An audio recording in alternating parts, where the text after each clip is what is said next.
Uz Saules šobrīd redzami vairāki skaisti lieli plankumi, kas nesuši spēcīgus uzliesmojumus. Es tos gribu redzēt arī Seastar, bet Saule ir uz mājas. Ko daram? Ņemam līdzi Seastar un dodamies kaut kur tālāk.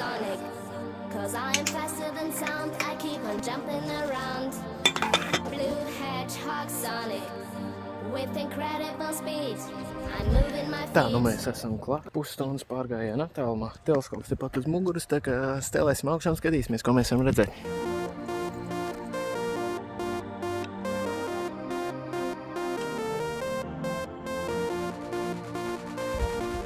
Slēdzam iekšā Seastar. Teleskops ir ieslēdzies, varam droši likt klāt telefonu. Izcili savienojums ir veikts, varam vaļā un sākam skatīties.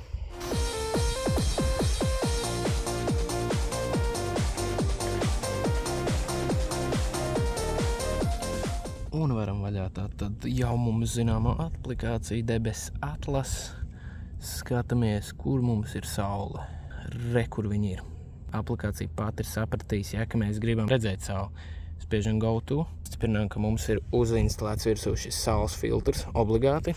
Nesabojājam teleskopu, jā. Un mums teleskops izskatās, ka jau pats tūliņ būs atradzis Sauli. Un lūk, mūsu brīnišķīgais kadrs ar Sauli. Mēs varam redzēt tiešais te būtībā visu šo saules plankumus. Nu, te no ekrāna nevar redzēt, bet lūk, jūs varat to ļoti labi tagad redzēt.